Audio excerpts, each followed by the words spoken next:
Krypton fans, we have such an exciting episode planned. We have the one and only Shaun Sipos in the building, and we have a very exciting surprise guest. You won't want to miss this episode. They are both actors by day and superheroes by night, so stay tuned. You're tuning into the destination for TV superfan discussion, AFTERBUZZ TV. And now, let the buzz begin. Where's our theme? No, we were waiting. Where's our theme? Thank you, super engineer in the booth there. You oh guys, my God. We are Oh so my excited God. to have this very special guest, Shaun Sipos. How are you doing today? I'm fantastic. I'm really happy to be here. Well, to start it off, I'm Steph Sabraw, and to my left is... I'm having words finding words. I'm having trouble finding words. My mind is breaking right now. Hello, my name is Anthony Beccera, and wow, what a show we have in store for you. I cannot wait for this.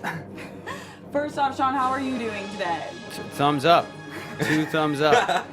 Right on. Okay, I can't keep the surprise any longer. We have a very special guest on Skype, thanks to Shaun and his Adam Strange powers. Cameron Cuffe is with us on Skype live right now. Cameron, how are you doing? Hey guys, how are you? So I'm a little sleepy. It's nighttime in the UK, but I'm glad to be here. Oh my God, thank you so much for powering through your sleepiness. Look, I'm still just handsome as ever, sleepy. You guys both but are just killing putting it. me to shame. Absolutely not. You can't have one without the other. I have to power through until the live tweet at 3 a.m. So yeah, this is perfect. Oh That's yeah, right. we look forward to that. You guys, if you don't tune in to the live tweeting of Krypton episodes, you definitely should. He keeps it wild. So just to start it off, first we'll start with you, Shaun, and then Cameron, you can answer the same question. What is it like playing your respective roles? And I know Cameron is a huge superhero fan. Are you the same way? I'm a superhero fan. Awesome. I'd say Cam is a more knowledgeable one than I am. Right? Yeah. So what's it like playing my character? You know, to be really honest, I think it's my favorite character that I've had the privilege of playing or portraying. And it's the character that I've connected to the most in all my time as an actor. So I'm very passionate about it. And the team that's involved with Krypton is unbelievable. For everything from the guy who sweeps the floor, to the costumes, to the set design, to, hair and makeup, to, everyone, the acting, the writers and showrunner, everyone's just unbelievable. I feel like that comes off through the screen. This show has had such a great start, and there's this real chemistry between all of the actors and the characters, and the way everything is produced is just so well done that I want everyone to... I think people are catching on to how great this show is just from you guys, but I think this show will blow up the way it should. And so, Cameron, how do you feel? I know you are knowledgeable in the subject, and you're a big Superman fan. Absolutely. Yeah, I just came back from buying my copy of Action 1000. Oh my God! Yeah. Did you see the back of it? It's a huge day for a Superman fan, and you know what the amazing thing is that I was flipping through it in the comic book shop still, and then I closed it and I saw on the back cover was an ad for Krypton. Oh, snap. And the fact that this epic book, which has a place in history, the fact that they devoted one page to our small part of the epic mythos of this character, it's such an honor, and it really sort of encapsulates the idea that I felt it the entire time, is that we are part of something that is incredible, that means so much to millions of people, and it's such an honor and a privilege to be doing this, to be working on this character. But also an honor and privilege for me to be working on it with the people we're working with, as Shaun said. Yeah. Well, kind of just to touch on that, if you guys don't know that, we are all DC fans celebrating the 1000th issue of Action Comics, 8 decades of Superman, and the first monthly comic book to hit 1,000 issues. And it's the 80th anniversary of the most important comic book in American history, Action Comic #1, featuring our very own Superman. So it is an exciting day, and this is what makes you guys being here even more exciting. Wow. So yeah, thanks again for joining us to celebrate that. Did you guys have to prepare? How do you prepare to be a superhero? I mean, it's a different role than just like your average human, and especially you, Adam, are trying to explain to someone that you know all that's going on without like shoving it in their face. Like I feel like if I was you, I'd be so like, why are you listening to me? Well, you've got a couple questions there, but so I'll start with the first one. How do you prepare for the role is well, you know, for me, I was fortunate enough to get sent a care package, so to speak, from DC Comics, and they sent me a whole whack of Adam Strange comics. And then I just went through them with, you know, a fine-tooth comb. And I found what I believe to be the through line for Adam. And I focused on that, which was his levity and humor and his sort of Indiana Jones quality and his innate goodness, as well as the depths of his pain. And where his motivation to be a hero comes from. And then, of course, as Cam will agree with, I'm sure, is you have to hit the gym. Because it just, I think a superhero has to be in good shape. Wouldn't you agree? Yeah, you got to prepare for it physically, and also the degree of stunt work and fight work that we have to do. You have to be in a certain shape to be able to pull that off. Continuing on from what Shaun said, I think that's the key. Is that in a way, yes, these characters are larger than life, and it is part of mythology, but you got to prepare for it the same way you'd prepare for any other role. And the key with these characters in this world, which is larger than life and is mythological in scale, the key is tapping into the humanity of them. Who are these people when it really comes down to it? The epicness of something like Star Wars, like really, you could boil that down into this is a story of a guy trying to figure out who his father is. Like for Seg, it certainly in season 1 and also the arc of the entire show, it's a guy who wants to know who he is, what's his place in the world. And that's a very universal theme. These characters sort of belong to everyone. So as an actor, I think the most important thing is breaking it down is who is this guy and what is the human there, even though there are epic stakes. Wow. I wanted to backtrack it a bit too. So you said that this is one of the characters that you related to the most, and I want to see. So where do you what part of you was drawn to the character? As in, like, where did you draw that connection from? I mean, there's a lot of connections. But I think the main connection is that he felt, I mean, this may be a little bit dark and deep, but I think my main connection with Adam is that he kind of felt on his own in a lot of respects. And ostracized from his family. Not that I felt totally ostracized from my family. I have a fantastic family. But I think, you know, with everyone growing up as a kid, not getting a sandwich made the same as your brother or sister could be a source of trauma to a degree, depending on how the child deals with it. Right. And so we all have sources of trauma. That's a massively minor example. Sandwich-related tragedy. It's a whole genre. Yeah. Yeah, exactly. But, you know, in terms of feeling like you don't quite fit in, I never really felt like I fit in growing up. You know, I was switched around from school to school a couple times, so you feel a little bit alienated and like you just don't fit. And I think that's how Adam felt growing up. And, you know, then he gets teleported to Ran, and he finds a place that he fits and is looked up to. And I think that being with creative people and people that are weird and nerds, it makes me feel very at home and accepted. So I think that's where what I hook into, and then I'm supported by everyone around me, by Cameron and by Mr. Cameron Welsh and all the other actors and creatives involved. I think we're all kooky, weird people, and you know, I like being around that. I love that. Yeah, that's a great answer. So clearly you guys have a friendship. You were able to call Cameron up like this. What is it like working together? Because you have a lot of scenes together, which is, you guys, I just love seeing you guys together. I hope we see more of that, but how is that for you? Cam, you want to take that one? Yeah, it's wonderful. It really is wonderful. Like what Shaun was saying, that we have this sort of weird sense of humor. I think that's the key on this set, is that we're all of us in the cast. We're very different people. We all come from different walks of life, but when it comes down to it, we all have this really weird, fun sense of humor. And I think the thing is, Richard Donner, when he was making the original Superman way back in the day with Christopher Reeve, an immortal film that, you know, will always, in my heart, be the greatest comic movie of all time, he had a golden rule. And the golden rule was, we take the job seriously, but we don't take ourselves seriously.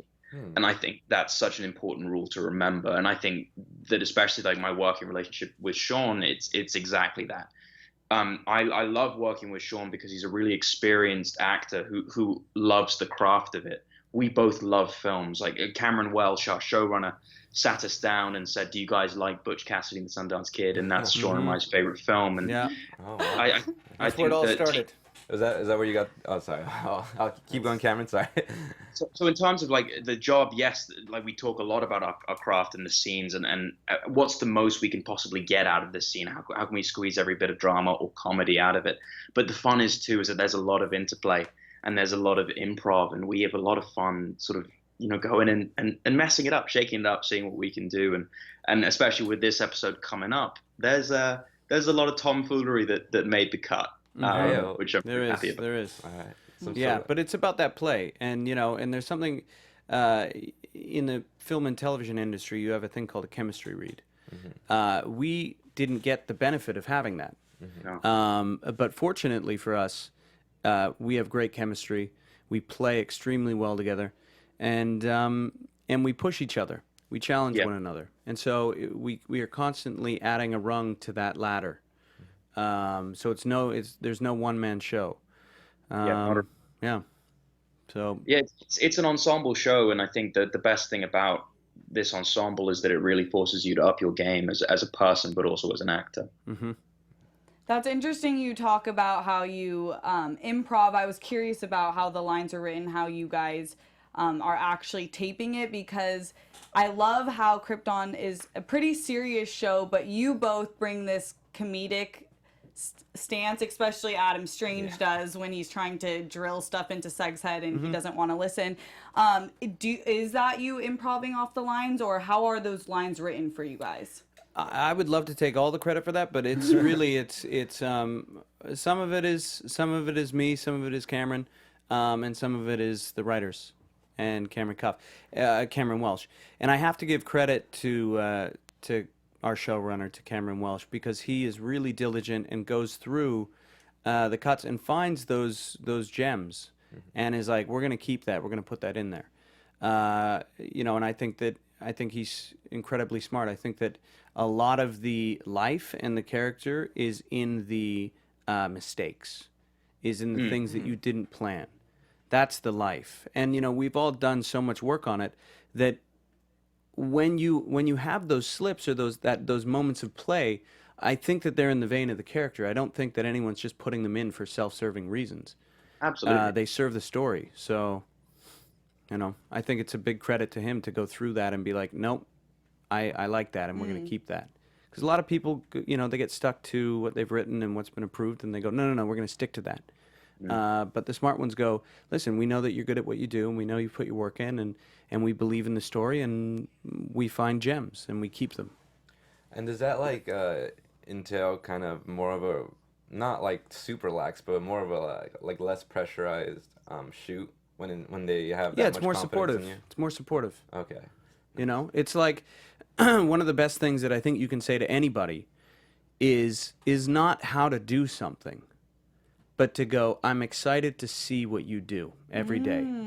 That's to me, that's supportive, and going, hey, you're good at what you do, and I can't wait to see what you're gonna do.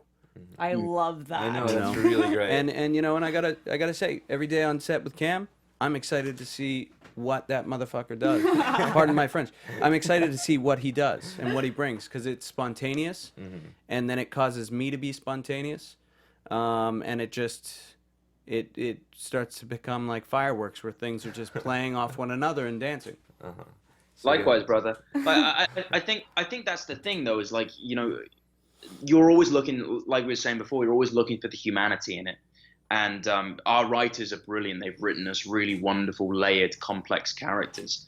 And if the humanity comes from it all has to come from the drama and the moment and the stakes. And if something comes to you in that moment and you want to go with it, we have a really wonderful collaborative environment on set where you're safe to make those choices. And if you have an idea, easily like Shaun or I or George could go up to a director and say, hey, I've got this idea. Could we just give one take where I do this? And if it works, great. If it doesn't, then that's fine. We have it in the edit. We might want to use it. We might not. But it's really wonderful to have that freedom on this. And it's a real gift. Yeah. Yeah, that's great. You don't hear about that sort of flexible environment in acting a lot. A lot of times, like you said, it's so calculated and they want things one way. So that's great to hear. I did want to ask you guys, so I know that some fans were kind of maybe a little bit skeptic about Krypton as it doesn't really feature Superman, but the history before it and the reason why we do have a Superman. What do you think is resonating with the fans? Why do you think it's becoming such a loved show? Other than you guys, of course. I think because everyone takes great pride in what they do. And we're telling a compelling story. And it is modern day mythology. So I think that people can watch it and they can connect with it. And we're also dealing with some social issues that I think that when you're on a different planet, it is easier to look at. It's not so people aren't taking offense. They're able to see it objectively and go, oh, look at how they get along. Look at how they're able to deal with these issues. And I'm not saying that in any way that the writers or we are doing it in a club you over the head sort of manner, but they're very aware of what's going on. And there's a social responsibility, I think, when you have a certain platform and you're watching things, and kids are watching things, to give a good example and sort of make the world a better place in some way. Leave something better than you found it, which is kind of my definition of progress. Mm-hmm. I love that, and I do love that the show features such important issues that are oftentimes people are scared to touch on, but like you said, it's such an important platform to show that. Cameron, do you feel the same way? 100%. And I think that's what it comes down to, is that we feel we're making something that's different. We're making a real world with shades of gray. That is grounded in the stakes of these characters who are incredibly complex people, that there are no goodies and baddies. Like, no one is suiting up and fighting crime and meeting up at the base and beating up this week's villain. It's not that kind of show. There are stakes, there are consequences. Even if you win, there's a cost to that. It's very much about who people are as people and the choices you make. And I think when it comes down to it, this is a very different kind of show. And we've gotten to the point with superheroes. We have so many great superhero films and TV shows, but we're getting to a point where we can start to take some narrative risks. We can do things a little differently. And I think that's what people are responding to. And also to respond to what Shaun said in the beginning about the pride, is that I think people like this show because they can tell that it's made with a lot of love. It's made by a lot of really, really fine artists who know what they're doing, as well as people who deeply love this universe. I'm a huge fan. Cameron Welsh, our writer, is a huge fan. David Goyer, our creator, like he's a legend in both comics and on screen. So it's made by people who are really dedicated to our craft, but also telling the best story we possibly can. Yeah, it really shows. Did you have something to say? I'm gonna take it a little bit away from the show itself, but you mentioned Butch Cassidy and the Sundance Kid, and is that where it all started for you, Shaun, personally? With did you get the acting bug then, or how did that transpire? Like, how did that go down? I didn't get the acting bug from it. I didn't see Butch Cassidy and the Sundance Kid until I was like, I think around 24. And I remember seeing it and thinking, this movie is unbelievable. Like, this is amazing. Perfect films out there, and it's one of them. Yeah, it's a masterpiece in my opinion. And it's something that I've maybe watched, and I'm not even kidding. I've probably watched that movie at least 30 times, at least. Wow. I've watched it with the sound on, with the sound off, with subtitles. I wish that there was a version of it with the director commentary, but but that's not that's there. crazy. You know, I'm a huge fan of that movie, and as well, I'm a fan of The Sting. And Cameron has an interesting story. He saw the Sting first, didn't you? Yeah, I saw The Sting first when I was a kid. I saw it when I was maybe about 12. And I thought, surely this is the greatest film ever made. There could be nothing better. Yeah. I'm so embarrassed I haven't seen either. Oh, you have to watch it. I've seen Butch Cassidy. Yeah. Look, let me tell you, you're in for a treat. You know, that's the best way to see these movies. You know, just go in completely blind. Don't look up the trailers or anything like that. Just go in and watch, because they're wonderful. But I saw The Sting when I was 12, and I thought, surely this is the greatest film ever made. And then I saw Butch Cassidy about 5 years later, and I was like, surely this must be the greatest. Yeah. No, they're both remarkable films. Yeah. I love that. While you guys are both here, we know that this episode 5 coming, is going to be so exciting. From both of your accounts, I feel like you've given us a little bit of insight that the season really progresses a lot in these next few episodes. Can you tell us a little bit about what we can look forward to this episode? It is definitely not one to miss. That's Absolutely not. Yeah, you definitely don't want to miss this one. There is a big. Cam, you're better at this than me. I don't know about that, mate, but the way that we all talk about it in private, like amongst the cast, is that this is very much a season of two halves, and episode 5 is season 1, part 1 finale. Ooh. Episode 6 is season 1, part 2, episode 1. Like, this is like all of the storylines that we've got going already. Lighter's Tribunal, the Vexes and their plotting, Seg being kidnapped by this splinter group of Black Zero.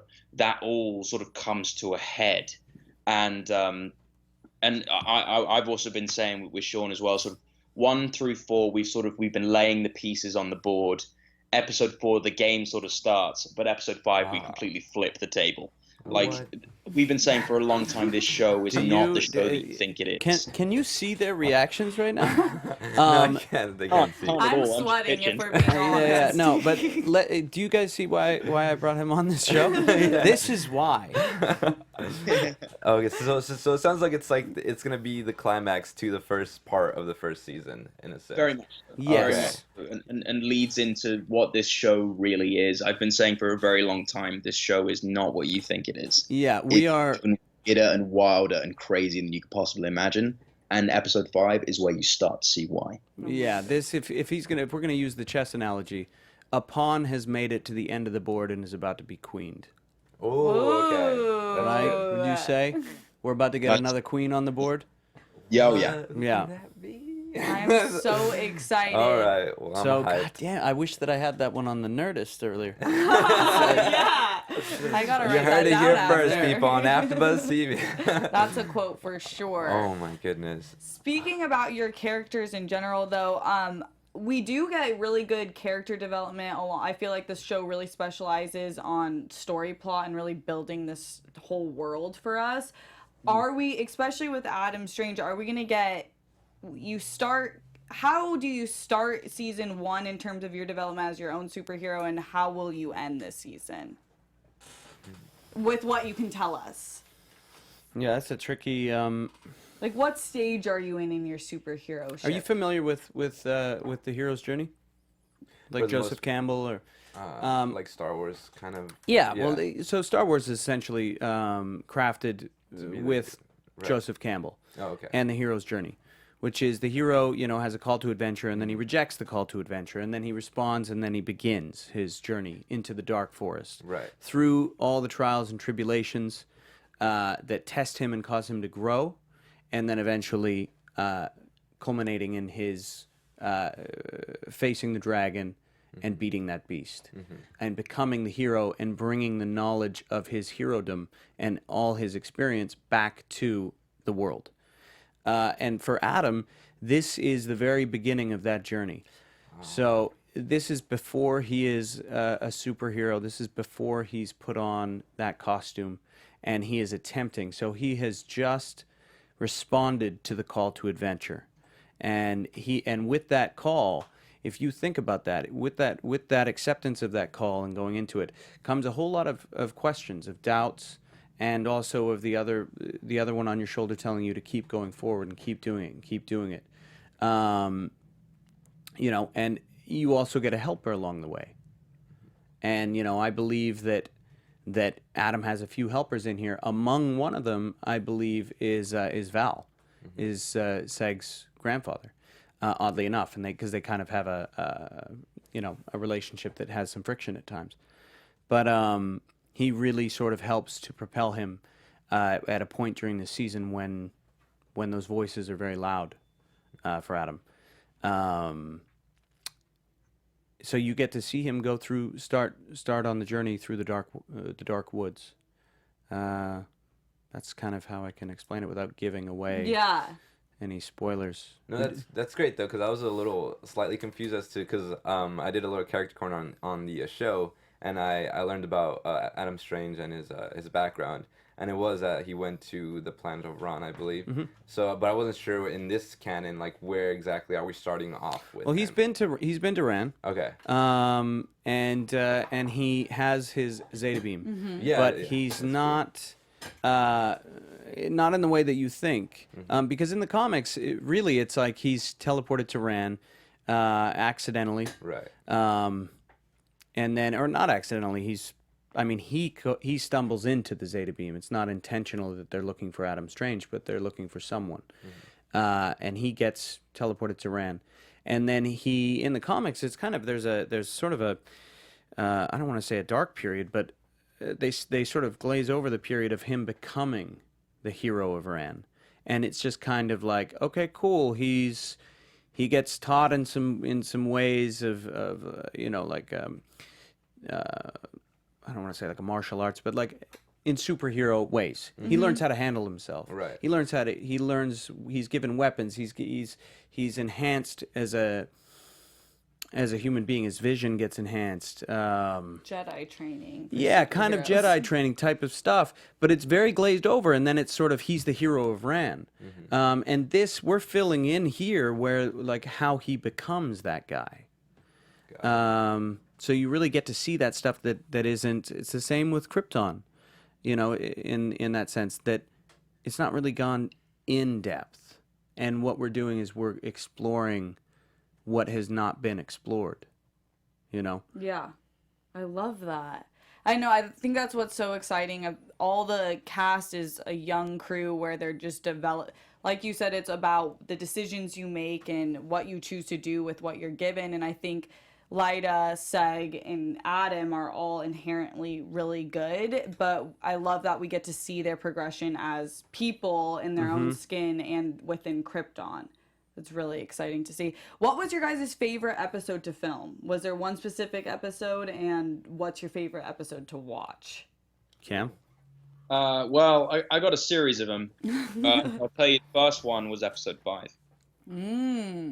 Not a word of a lie. I think you ask anyone on our cast, they would all tell you that 5 was a deeply special episode. Wow. For me personally, I think that, you know, getting into this half of the season, we're getting into it. Like all the setup is sort of done. It's all payoff now. And I can't wait for you guys to see it and respond to it, because I think we've held our cards pretty close to our chest, and I truly believe people don't know what's coming, but I can't wait for people to see. Wow. And don't forget, everybody, that episode 5 is going down tonight. I cannot Do not miss wait. it. Yeah, we're going to have to wait until Sunday to talk about it, but that's fine. So I actually want to bring up a nice little fun question from the chat here. It was by Massa Wayne. That was a name, and this goes for both of you, and it's I want you to really think about this one. So, so your favorite DC villain, if you guys have one. What was that comic book I bought you, mate? Which Hush? Yeah. Hush is a great one, yeah. That's a Sean and I used to go down to a comic book shop in Belfast, and I was sort of educating him in the ways of the comic book nerd. He's still educating me. He's still. A long journey, but you're doing well with my young Padawan. Yeah. See? But Hush, yeah, Hush is a fantastic book. Yeah, sorry, I interrupted you. Keep No, going. Hush is great. It's like we both talked about it. It's kind of like a Fincher film in the comic books, right? Okay. Yeah, very much so. I thieved that directly from him. Yeah. I just passed it as my own. He said it to me, and I've said it a few times, and they're like, "You're really into it," and I'm like, "I know." I know. And then I just Poker face. exit. Yeah, I leave it on the good note. Oh, that's hilarious. That's awesome. Also, you did mention that Adam Strange does don, or he does have a specific outfit that he suits up in. Mm-hmm. I'm not sure if we'll see it this season, but is that like on the horizon for your character to don the I think it's on the horizon. Yeah. with Finn and Yeah. all? I mean, I don't know. I mean, perhaps. Yeah, I would imagine they would put the fin. There's a couple different iterations of his costume, but I would think so. Mm-hmm. You know. One of the amazing things about our show is that we have the most incredible costume designers. Mm-hmm. So you see like elements of the Superman suit. Like there's no one necessarily wearing like the skin tight, the skin suit Superman wears. But like the capes and the way that certain things flow and like a lot of the military uniforms and stuff like that, you could sort of see influences of that. So I'd be really interested to see them come up with an Adam Strange suit. Yeah, and everything is handmade. Like nothing. We can't go. Our costume designer is fantastic, Boyana, and she can't go down to a Target or to to a Yeah. Macy's or the Krypton. what's the UK version of that? Krypton clothing store. Yeah, to any sort of regular clothing store. To Yeah, Tesco. TJ Maxx or something like Primark. Yeah, I mean everything has to be handmade because we're on Krypton and there is zero Earth influence. I mean, Except for yourself. except for myself. Yeah. But aliens don't exist according to Krypton law. Mm-hmm. So that's heresy. That's like you can die for that. I mean, because Seg's grandfather said that there is aliens out there and there's one coming to devour Krypton. He was sentenced to death. So there's absolutely everything is meticulously made with great care and detail. And I think if and again, let me say this: is there an Easter egg in every episode? Do you think? To imagine. different iterations of Superman. I know there's some from Man of Steel in the pilot and throughout the show. I'd definitely say so. I mean, we draw influence from so many different corners of the DC universe. I haven't actually thought about it on an episode by episode scale. Mm-hmm. But absolutely, like in episode 3, there's that moment where Seg is talking with Ona, and he says, "I promise you, I'm going to do everything I can." He says to Kem, "If there's a way, I'm going to find it." That's like the most Superman thing you could possibly say. Mm-hmm. So even if it's not a direct like, oh look, it's it's the Daxamite Warblade like which we saw in episode, was that 2 or 3? Even if it's not a very direct thing, there are very much influences from all sorts of parts of the DC universe, and I'd say yes, there are in every episode. Yeah. It seems like there were, especially the first episode was crazy with Easter eggs. It was totally filled. Kind of apart from Krypton universe, what I kind of creeped you in a non-creepy way on Instagram, and I saw that you're very adventurous. Is that what else do you do? Is that what you do primarily on when you're not acting? Yeah, I think it's important to fill yourself with life. I'm representing life, essentially. Every character has to be full. So the more that you can fill yourself with life and experiences to share, the more full and interesting and things you have to draw from. The less, I don't want to say the less work you have to do, but the greater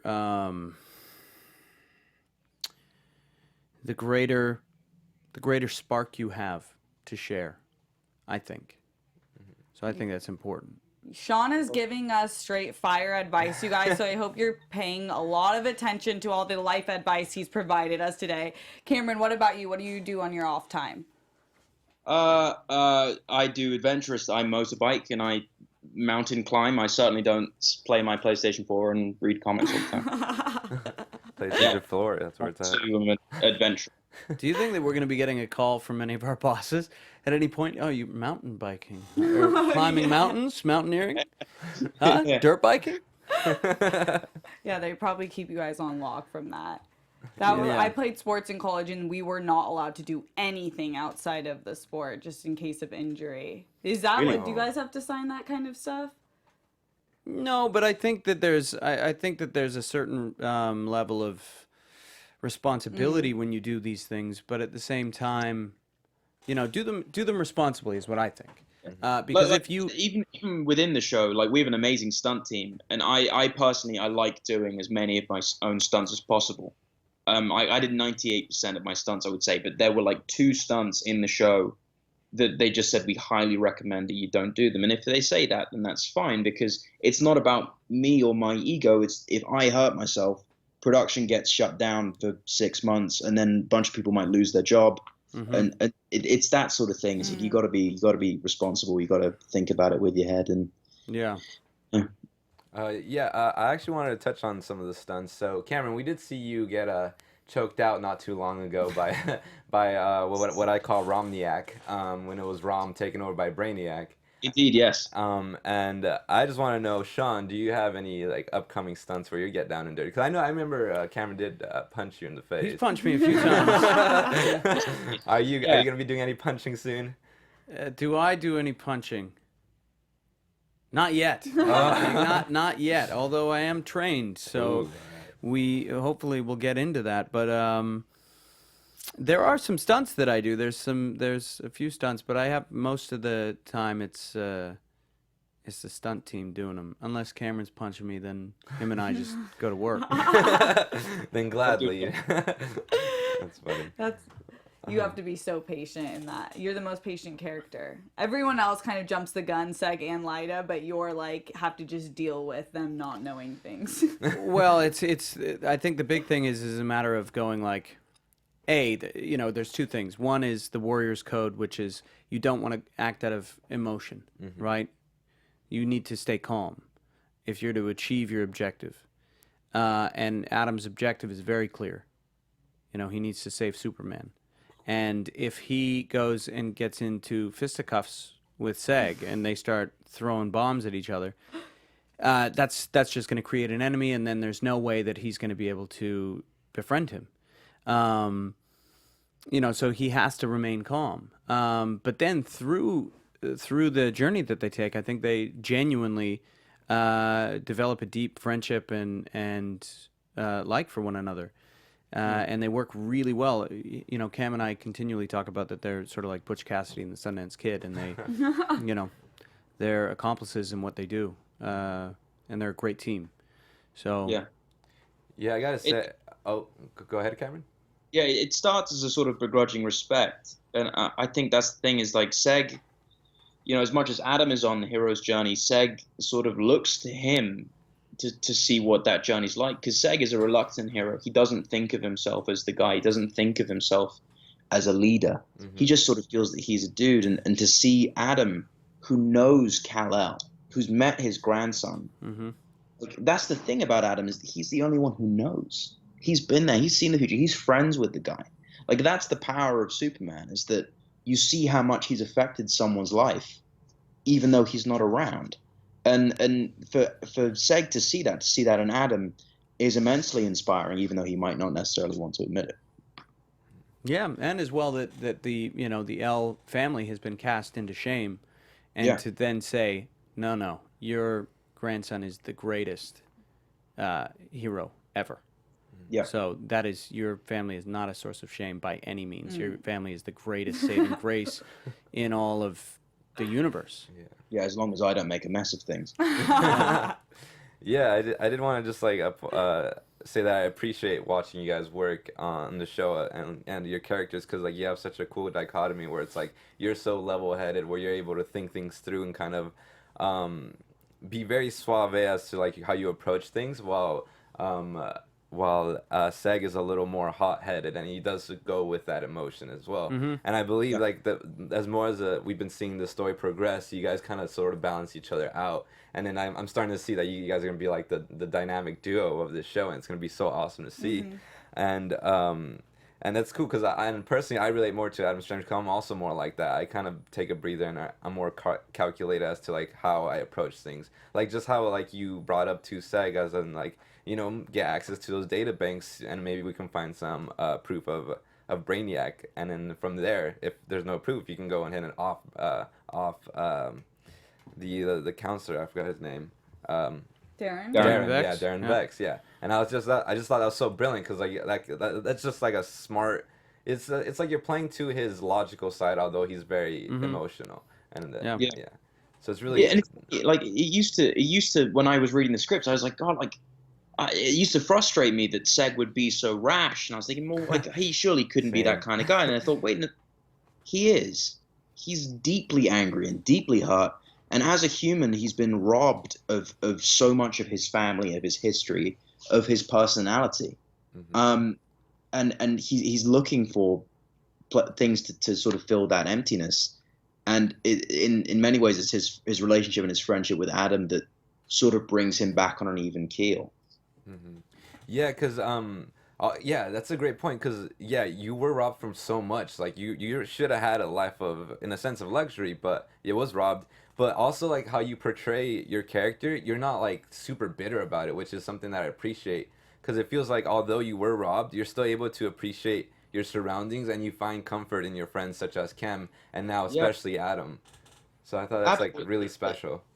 It is, and the thing is, like, yeah, he isn't bitter about it, but that hurt and that pain comes, like when Leiter is been sentenced to death and he's thinking, I'll give Rom to the council, like a complete panic move. That's where that hurt comes out. He's thinking, I can't lose anyone else. I need to do anything that I possibly can to make sure that I don't lose this person.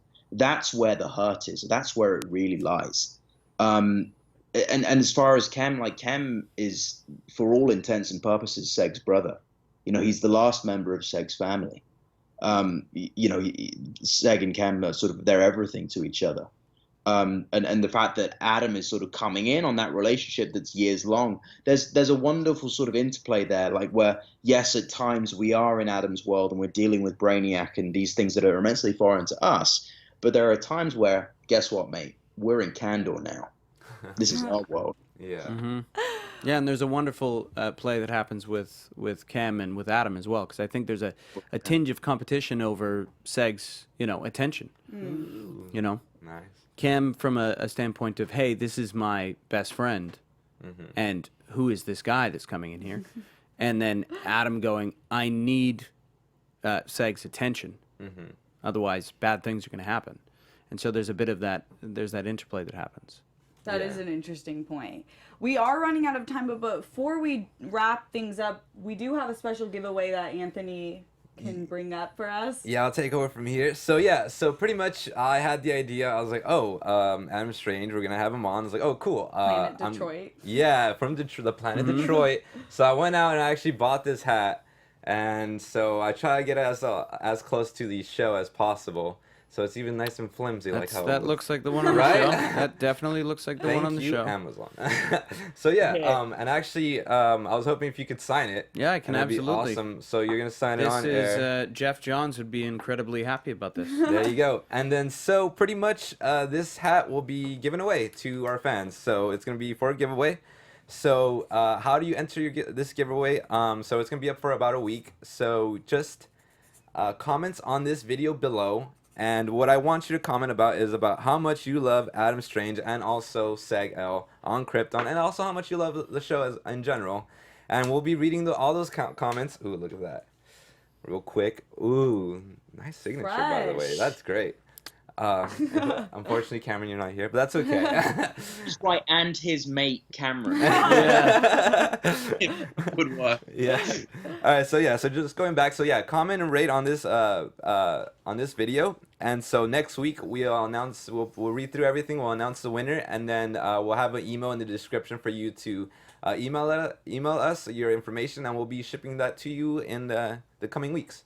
So yeah. So just for right now, what you have to do is just comment down below how much you love Adam Strange, or how much you love Seg-El, or how much you love Krypton in general. And so this is a collectible for a super fan. So you gotta show us your super fandom, guys. And thank you so much for signing that. Really appreciate it. Yeah, should we have Cameron answer this question? I don't think we ever really answered it. Who's your favorite DC villain? Oh yeah, he did say Hush or No, that's just the comic. Hush is awesome. I love Jason Todd. I love Lex Luthor. Okay. Live Wire, like the Superman animated series, is one of my favorites growing up. I loved Live Wire. Ooh. I could be here all night talking to you. Yeah, All right. yeah. I'm gonna go with. I think the Joker. Yeah. Ooh. You know, that one's a pretty good. You know, there's sort of there in a way. There's like, I don't want to say there's an altruistic because it really is just anarchy. But he has a sort of a principle about him Yeah. that makes him really quite frightening. Yeah. That's Sociopathicness. That's personally what like attracts me to him in a sense, where like he's able to see kind of through all like the facade of society and what we really are as people in a sense. But it is a dark side of it. But it's also, in order to have like what we are in general, you can't ignore the darkness of humanity in order to enjoy the lightness of it. Because if you know how bad it is, you can appreciate how great things are. And that's why I personally I like the Joker as well. Yeah. I think one of the most compelling thing about Superman's relationships with his villains is that he's always trying to save them. Yeah. That's one of his great tragedies, you know, like him and Lex Luthor, for example, in All-Star Superman. He's like all these things that you could do such great things for humanity if you just cared. You know, it's such a tragic relationship there. Like, I think Smallville did it really well. You know, beautiful tragic relationship they did in that show. And fun fact, Shaun was on Smallville. Oh, What? Yeah, it was. For an You didn't episode. know that? Oh, No. Oh, look at Oh, him. look at his face. Yeah, We got him gasping. Yes. No, bro, you don't want to watch that. You don't want to watch It's just a fun little thing. But anyways, before we wrap up, where can we find you guys both on social media? You guys shout them out for the time that they spent with us, all the great life advice Shaun and Dude, Cameron gave us philosophy. today. Yeah, spin some awesome. knowledge. You can find me on Instagram at Shaun_Sipos and on Twitter at @Sipos. Sipos. Yeah, nailed it. Right on. Cameron? For me, both Twitter and Instagram, it's at the Cameron Cuff. The Cameron cut. Follow along for the live tweets tonight. It's going to be good fun. Oh, right Krypton on. Sci-Fi. And Krypton at Krypton Sci-Fi, because I'm sure Yeah. they and sci-fi in general they want to and should hear about how great the show is, how Yeah. great their actors are. So give them some love. Yeah, and let's not forget Also- about also, @DC just, Comics. Just so you know, if you can't watch the show live tonight, be careful on the internet. Be careful on social media. Yes. Yeah, so they definitely don't want to. They want this episode to be spoiled. I would, if you can't watch it, I would DVR it. And if you can't DVR it, I would get online to syfy.com and then watch the episode before going on Twitter.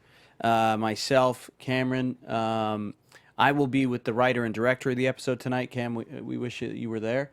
And we'll be all live tweeting. I'm sure that Wallace will be doing it as well. I believe probably Ann is coming on, and obviously Cam Welsh. Okay. We all Awesome. and David. It's like a Super just gonna Bowl start party of listing Krypton. people. Yeah. Yes, David Francis will be doing it as well. We'll all be live tweeting. It's a great party. Oh, Yes. great party for a great So day. stay off social media if you miss it. Yeah, but you really shouldn't miss it, you guys. Yeah, why would Seriously. you miss it? Come on. So where Alright. can we find you, Anthony? In the sky, because I fly. No. No, I'm kidding. You can find me everywhere at Anthony Beccera.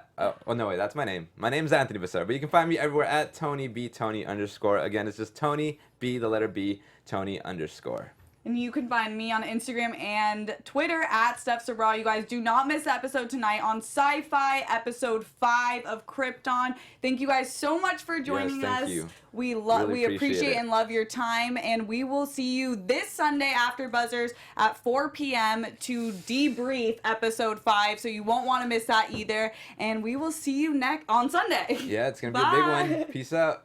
Great, thank From you guys. Executive producers Maria Menounos, Kevin Undergaro, Phil Svitek, and the entire AfterBuzz TV staff, we would like to thank you for listening to the AfterBuzz TV network. To watch or listen to other after shows and post comments or questions, be sure to visit AfterBuzzTV.com. I'm Sir Richard Wentworth, and this has been a presentation of AfterBuzz TV. Buzz you later.